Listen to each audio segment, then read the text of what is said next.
Hello friends, welcome to SSC coaching centre. दोस्तों, आज के वीडियो में हम गणित के क्वेश्चन लेकर के आए हैं जो कि बहुत इंपॉर्टेंट है, बार बार परीक्षा में आते हैं। तो पूरा वीडियो देखना जरूरी है क्योंकि ये वही प्रश्न है जो परीक्षाओं में रिपीट होते हैं।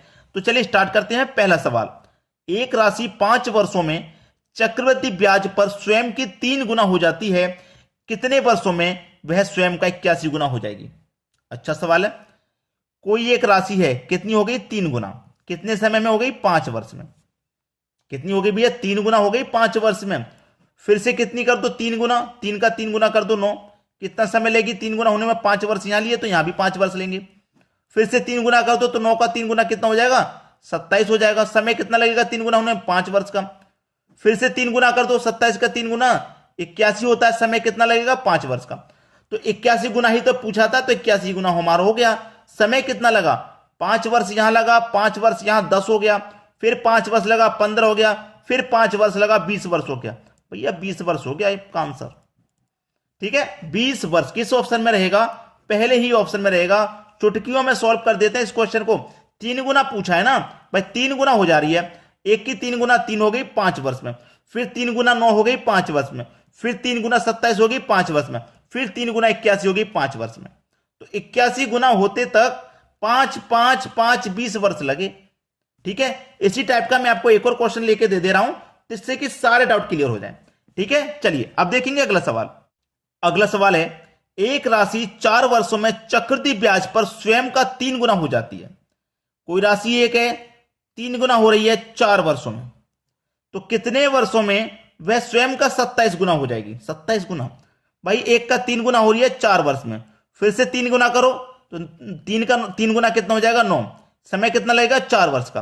फिर से 3 गुना करो तो 9 का 3 गुना कितना? 27 हो जाएगा। समय कितना लगेगा? 4 वर्ष का। तो 4 वर्ष 4 वर्ष 8 और 4 12, कितना समय लगा भाई?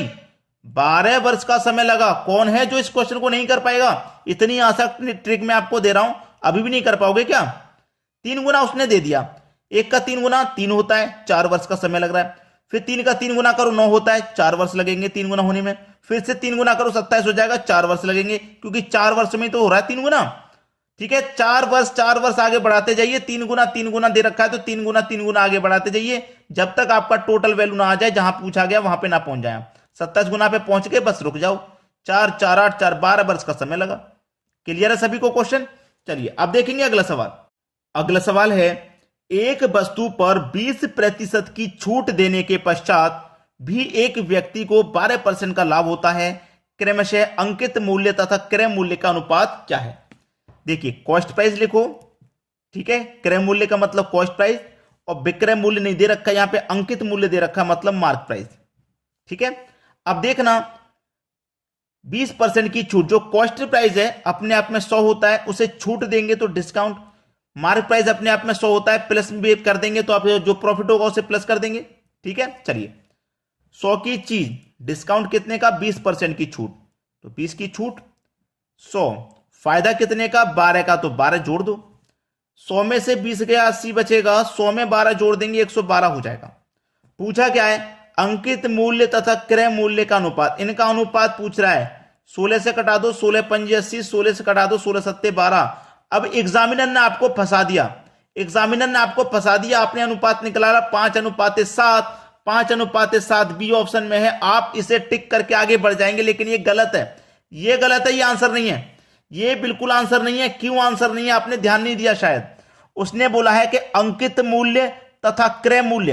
अंकित मूल्य मतलब मार्क प्राइस का अनुपात पहले पूछा है उसने। अंकित मूल्य, मार्क प्राइस का अनुपात उसने पहले पूछा, बाद में क्रय मूल्य यानी कि कॉस्ट प्राइस का पूछा। तो अंकित मूल्य का अनुपात कितना निकल के आया था? 7, इसको पहले लिखना है, और कॉस्ट प्राइस का निकल के आया था 5, इसको बाद में लिखना है। ये अगर आपने ध्यान नहीं दिया तो सवाल गलत हो जाएगा। सही जवाब 7:5 है, जो कि पहले ऑप्शन में, बी गलत है। एग्जामिनर आपको ऐसे ही फंसा देता है। बहुत सारे बच्चे तो सोच के आते हैं मैं सही करके आया हूं, लेकिन असलियत में वो गलत करके आ जाते हैं। तो इस चीज पर आप फोकस रखना, गलत मत कर देना। चलिए अब देखेंगे अगला सवाल। अगला सवाल है, एक रेलगाड़ी एक खंबे को 13 सेकंड में तथा 210 मीटर लंबे प्लेटफॉर्म को 27 सेकंड में पार करती है। रेलगाड़ी की गति किलोमीटर पर घंटे में क्या है? अच्छा सवाल है। एक रेलगाड़ी एक खंबे को 13 सेकंड में पार कर रही है। देखिए जब कोई खंबा यहां पे खड़ा हुआ है उसे रेलगाड़ी पार करेगी, तो देखिए रेलगाड़ी पार करेगी तो जब तक पूरी नहीं निकल जाएगी इससे आगे तब तक पार नहीं होगा ना। तो रेलगाड़ी जो पार करती है वो अपनी ही दूरी को पार करती है खंबे से, ठीक है। यानी कि रेलगाड़ी क्या करती है, अपनी ही दूरी को पार करती है, और अपनी ही दूरी को पार करने में उसे 13 सेकंड लग रहे हैं, ठीक है, 13 सेकंड लग रहे हैं। अब क्या होगा, 210 मीटर लंबा एक प्लेटफॉर्म है, तो देखिए ये कोई प्लेटफॉर्म है, इसको प्लेटफॉर्म को पूरा पार करेगी और जो अपनी दूरी है रेलगाड़ी की उसे भी पार करेगी, है कि नहीं भाई। प्लेटफॉर्म की दूरी को पार करेगी और जो अपनी दूरी है उसे भी तो पूरा पार करके जाएगी प्लेटफॉर्म से, तो दोनों ही दूरियों को ये पार करेगी, ठीक है। यानी कि जो रेल है अपनी दूरी को भी पार करेगी और जो प्लेटफॉर्म है उसको भी पार करेगी, और दोनों को पार वो 27 सेकंड में कर रही है। कितने में, 27 सेकंड में। यानी कि रेल जब अपनी दूरी को पार करती है उसे 13 सेकंड लगते हैं, और दोनों को जब पार करती है तो 27 लगते हैं। तो 27 में से 13 घटा दो, रेल का प्लेटफॉर्म का पता चल जाएगा। तो 27 में से मैं 13 घटा दूंगा, कितना बचेगा, 14। यानी कि प्लेटफॉर्म को पार करने में उसे 14 सेकंड लग रहे हैं, प्लेटफॉर्म को पार करने में 14 सेकंड। तो प्लेटफॉर्म कितना बड़ा है, 210 मीटर का है, प्लेटफॉर्म को पार करने में 14 सेकंड लग रहे हैं। 14 से कर दो डिवाइड, कितनी बार में कटेगा, 14 से कटेगा ये 15 बार में। यानी कि 15 मीटर प्रति सेकंड ये चाल निकल के आ गई। मीटर पर सेकंड में निकल के आई है क्योंकि समय सेकंड में है, दूरी मीटर में है, तो मीटर पर सेकंड में। लेकिन हमसे किलोमीटर पर घंटे में पूछा है ना, तो इसको क्या करेंगे आप, किलोमीटर पर घंटे में चेंज करेंगे, ठीक है। किलोमीटर पर घंटे में चेंज करेंगे तो 18/5 से मल्टीप्लाई, 5 से कटा दो 15 को 3 बार में, 3 कम 18 से कर दो, कितना आ जाएगा, 54। यानी कि 54 किलोमीटर प्रति घंटा। ये सही जवाब है पहला ऑप्शन। क्लियर है सभी को। चलिए अब देखेंगे हम अगला प्रश्न। अगला सवाल है, एक रेलगाड़ी एक खंबे को 16 सेकंड में तथा 220 मीटर लंबे प्लेटफॉर्म को 27 सेकंड में पार करती है, तो रेलगाड़ी की गति किलोमीटर पर घंटे में क्या है। अभी जो मैंने क्वेश्चन कराया था बिल्कुल ऐसा ही क्वेश्चन मैंने आपको दे दिया ताकि अच्छे से कंसेप्ट क्लियर हो जाए। भाई खंबे को रेलगाड़ी जब पार करती है, कोई खंबा है इसको पार करती है रेलगाड़ी, तो पूरी दूरी अपनी पार करती है। तो रेल जो है पूरी दूरी अपनी पार करती है कितने में, 16 सेकंड में, ठीक है। और 200 मीटर का कोई प्लेटफॉर्म है, तो रेल अपनी दूरी भी पार करेगी प्लस प्लेटफॉर्म की दूरी को भी पार करेगी, और कितने समय में पार कर रही है वो, 27 सेकंड में। और जबकि रेल की दूरी को केवल 16 सेकंड में, ये जो रेल है इसकी दूरी को केवल 16 सेकंड में पार कर रही है। अब रेल की दूरी को 16 सेकंड में पार करती है और दोनों की दूरी को 27 में, तो मैं इसमें से क्या करूंगा, प्लेटफॉर्म की दूरी निकालने के लिए रेल की दूरी माइनस कर दूंगा 16, 27 में से 16 को माइनस कर दो, कितना बचेगा भैया, 11। यानी कि प्लेटफॉर्म की दूरी को पार करने में उसे 11 सेकंड लगते हैं, ठीक है। प्लेटफॉर्म की दूरी को पार करने में, प्लेटफॉर्म की दूरी है कितनी, 220, कितना पार कर रही है, 11 में, 11 दूनी का 22 और 1 0, 20 निकल के आ गया, 20 मीटर प्रति सेकंड। ये मीटर पर सेकंड में नहीं किलोमीटर पर घंटे में पूछा, तो इसे चेंज कर लो, 18/5 से मल्टीप्लाई कर दो, 5 चौक 20, 18 चौक 72, 72 किलोमीटर प्रति घंटा आपका आंसर हो जाएगा, ठीक है। पी ऑप्शन बिल्कुल सही जवाब। चलिए अब देखेंगे अगला सवाल। अगला सवाल है, 5 वर्ष पूर्व x तथा y की आयु का अनुपात 2:3। 5 वर्ष पूर्व, ये वर्तमान है, दो व्यक्ति हैं वर्तमान में, x और y, ठीक है। यहां प्रेजेंट से 5 वर्ष पूर्व कहा है, तो 5 वर्ष ऊपर चले जाइए।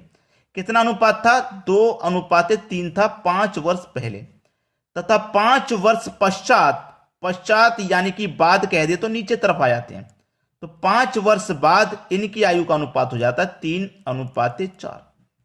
तो x की वर्तमान आयु क्या है, x की वर्तमान आयु कैसे निकालें, x और y का तो कोई वर्तमान का अनुपात ही नहीं है। मैंने इसको करने का तरीका बताया है कि जो नीचे वाले अनुपात हैं दोनों का अंतर, तो 3 और 4 का अंतर 1 आ जाएगा। क्रॉस मल्टीप्लाई, 4 दूने का 8, 3 त्रिका 9, दोनों का अंतर 1 आ जाएगा। 5 और 5 कितना समय है, 10 वर्ष का, तो 10 ले लो, ठीक है। अब ये 1 से 10 को काटूंगा 10 बार में, 10 एकम 10 ही तो निकल के आ जाएगा, 10 निकल के आ गया।